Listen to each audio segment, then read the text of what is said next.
High, this is Shah Alam. দীৰ্ঘ বিৰতিৰ পৰ মই পুনৰবাৰ ট্ৰেডিঙলৈ আহিলোঁ। মই স্ক্ৰীন ৰেকৰ্ডিং অন কৰিছোঁ আৰু ইয়াৰ পৰা মই লাইভ ট্ৰেড কৰিম, আপোনালোকে চাব। আৰু মই ভিডিঅ'টো ইনষ্টাগ্ৰাম মেবি ইউটিউবতো যাব পাৰে। তো ইউটিউব চেনেলত যদি চাই আছে প্লিজ চেনেলটো ছাবস্ক্ৰাইব কৰিব আৰু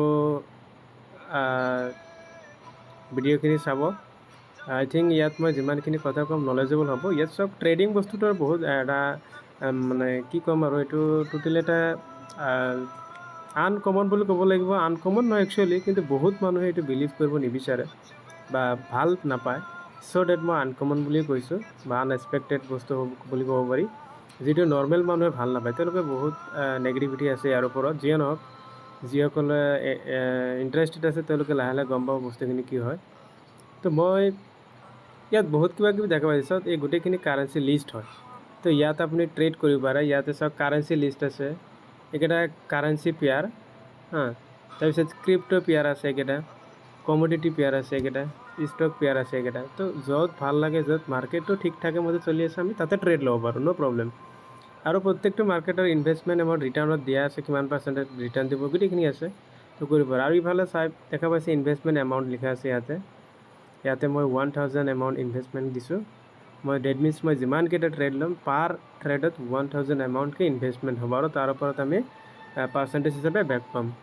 চ' এইটো অ'কে। মই দেখোঁতে AUDNZD OTC মাৰ্কেট ইয়াত এটা মষ্ট ইম্পৰ্টেণ্ট এটা ষ্ট্ৰাকচাৰ ফাইণ্ড আউট হৈছে। চ' মই ইয়াতে 1000 এমাউণ্ট এটা আপ ট্ৰেড ল'ম, আপোনালোকৰ সন্মুখত চাব। Okay, I have placed trade. চাওক ইয়াতে মই 1000 এমাউণ্ট এটা আপ ট্ৰেড লৈছোঁ। The reason is very simple. Sometimes we need to place the trade on the structure of the market. So there are lots of structures there fill up red green. So market is most probably the market will go to the upward direction. So that I have placed one trade to the upward direction. Let's see what happens. If the trade will lose, then I will use the MTG. MTG means martingale. That means I will use the double amount of the second trade, that is called MTG. So MTG use কৰি আমি profit, that means ইয়াত যাৰ knowledge আছে কেতিয়াও loss হ'ব নোৱাৰে। হয়, trade loss হ'ব, এইটো 100% ট্ৰেড লছ হ'ব, but at the and of the day or at the end of the week or month they will be closed on the profit. So this is the most creativity of a professional trader who close their trade at the end of the day or week or the month in the profit. So this is important. So ইয়াৰ ট্ৰেডটো মোৰ loss হৈছে কাৰণ মই লগে এটা upward direction second trade লৈছোঁ। চ' 100% চিয়'ৰ এইটো upward ডাইৰেকশ্যনত যাব। The reason is very simple, I have place the MTG।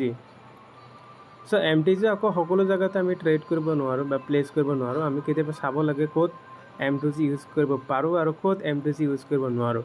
চ' এইখিনি তেওঁলোকে গম পাব যিসকলৰ ইয়াৰ ওপৰত নলেজ আছে। চ' চাওক মই ফাৰ্ষ্ট ট্ৰেডটো ইয়াত 1000 এমাউণ্ট ইনভেষ্ট কৰিছোঁ। This is called short term investment. যিসকলে কৰে this is binary trade platform. So' there are lots of platform of trading. So' যিসকলে কৰে তেওঁলোকে বুজি পায়। তো এইটো হৈছে আটাইতকৈ শ্বৰ্ট। মই যিটো ট্ৰেড কৰোঁ এইটো শ্বৰ্ট টাইমৰ কাৰণে, এইটো লং টাইম নহয়। মানে প্ৰত্যেক 1 মিনিট 2 মিনিট 3 মিনিটৰ কাৰণে আমি ট্ৰেড ল'ব পাৰোঁ মাৰ্কেট ডাইৰেকশ্যনটো চাই। তো চাওক মই যিটো ফাৰ্ষ্টত ট্ৰেড লৈছিলোঁ 1 মিনিটৰ কাৰণে আছিলে আৰু সেই ট্ৰেডটো অলপৰ কাৰণে মই অপজিট ডাইৰেকশ্যন যোৱাৰ কাৰণে লছ হৈছে। চ' লগে মই 1 ষ্টেপ MTG লৈছোঁ আৰু MTG লোৱাৰ কাৰণে চাইছেনে এইটো ষ্টেপ মোৰ প্ৰফিটত বুক হৈছে। মই যদি দেখাব বিচাৰোঁ তেতিয়াহ'লে চাব ইয়াতে মই আগতে কেইটামান ট্ৰেড কৰিছিলোঁ আৰু যিয়ে নহওক মই ফাৰ্ষ্ট ট্ৰেড দিছিলোঁ ইয়াতে চাওক AUDNZD। তাতে 1000 এমাউণ্ট ইনভেষ্টমেণ্ট কৰিছিলোঁ, এইটো লছ হৈ গ'ল। তো মই দুটা বেক টু বেক লৈছোঁ। তেতিয়া মোৰ প্ৰিভিয়াছ যিটো লছ হৈছে এইটো ৰিকভাৰ হৈ গ'ল। That means I have convert to 1000 amount in profit. মোৰ 1000 এমাউণ্ট প্ৰফিটত টাৰ্ণ অভাৰ হৈছে। চ' নেক্সট মই এতিয়া মাৰ্কেট চেঞ্জ কৰিব পাৰোঁ। গতিকে আপুনি এবাৰ প্ৰফিট কৰি বা যেতিয়াই প্ৰফিট কৰিব বা প্ৰফিট নকৰক, আপুনি এভৰি টাইম মাৰ্কেট চুজ কৰিব পাৰে বেলেগ। এটাতে কৰিব লাগিব বুলি কোনো কথা নাই। যিটো ভাল লাগে সেইটোতে কৰিব পাৰে। যিয়ে নহওক, যদি নলেজ আছে তেতিয়াহ'লে এটা দুটা মিছ হ'ব, ন' প্ৰব্লেম। বাট 3টা 4টা এনেকৈ আমি এবাৰ দুবাৰ লছ হ'লেও নেক্সট মানে ট্ৰেডিঙত লছ থাকিব, এইটো 100% চিয়'ৰ। দুনিয়াৰ কোনো এজন এনেকুৱা ট্ৰেডাৰ নাই যাৰ নেকি 100% প্ৰফিট হ'ব।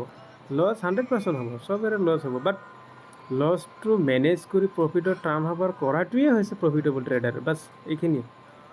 এজন ফেইলাৰ ট্ৰেডাৰ আৰু প্ৰফিটেবল ট্ৰেডাৰ বা আনচাকচেছফুল ট্ৰেডাৰৰ ডিফাৰেঞ্চ এটাই যে যিসকলে ফেইলাৰ হয় বা আনচাকচেছ তেওঁলোকে জাষ্ট লছ বুক কৰি বহি থাকে, কিন্তু যিসকলে প্ৰফিটেবল ট্ৰেডাৰ তেওঁলোকো লছ কৰে, বাট তেওঁলোকৰ দিনটোৰ শেষত বা সপ্তাহ বা মাহেকৰ শেষত তেওঁলোকে প্ৰফিটত থাকে। কিন্তু ফেইলাৰ ট্ৰেডসমূহ তেওঁলোকে প্ৰফিটত কৰে, লছ কৰে, বাট তেওঁলোকে দিন প্ৰফিট কৰিব পাৰে, কিন্তু মাহেকৰ শেষত গৈ তেওঁলোকে লছ বুক কৰিব লগা হয়। চ' আপুনি নিজকে তেতিয়াই প্ৰফিটেবল ট্ৰেডাৰ বুলি ক'ব পাৰিব যেতিয়া আপুনি মাহটোৰ শেষত আপোনাৰ কেপিটেল অনুযায়ী আপোনাৰ প্ৰফিট হৈছে, বোলে 1 লাখ, 2 লাখ, 10 লাখ, 20 লাখ, 50 লাখ, 1 CR, এইটো যাৰ যিমান বেলেঞ্চ থাকে সেই হিচাপমতে প্ৰফিট হয়। বাৰু যিয়ে নহওক, মই ইয়াতে 1000 এমাউণ্ট অলৰেডি প্ৰফিট হৈ গৈছে। I will try another trade.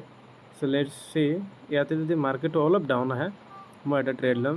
USD BRL চলি আছে। চ' ইয়াতে I think there are lots of chance to go to the upward direction, so' that I will wait for a few seconds, and then if I see the sign to go upward, then I will place. অলপ সময় weight কৰক। যদি okay, মই ইয়াতে এটা risk লৈছোঁ। এই অলপ ওপৰত লাগি গ'ল, অলপ আগত ল'ব লাগিছিল। 2 ছেকেণ্ডমান যদি আগত ল'লোঁ হয় তেতিয়াহ'লে পাৰফেক্ট জেগাত হ'লেহেঁতেন। চাওক, মাৰ্কেটটো মই ট্ৰেড কৰিছিলোঁ একেবাৰে গ্ৰীণ কেণ্ডেলৰ ওপৰত, কিন্তু 1 ছেকেণ্ড লেট হোৱাৰ কাৰণে মই কথা কওঁতে লেট হৈ গ'ল। যদি আগতে ল'লোঁ হয় তেতিয়াহ'লে একেবাৰে ডাউনত থাকিল হয়, কিন্তু এতিয়া ট্ৰেডটো লওঁতে একেবাৰে ওপৰত লাগি গৈছে। So' there are risk to be losses, but I hope the trade will be very easy to win. No' problem. ট্ৰেডটো চাওক, এই কেণ্ডেলটো গ্ৰীণ হৈছে, এই কেণ্ডেলটো গ্ৰীণ হৈছে, ডাঙৰ গ্ৰীণ হৈছে। So' that my trade is going to the won. চাওক, এইটো আছিলে এনাডাৰ USD BRL। মই 2টা ট্ৰেড ল'লোঁ, 2টা ট্ৰেডৰ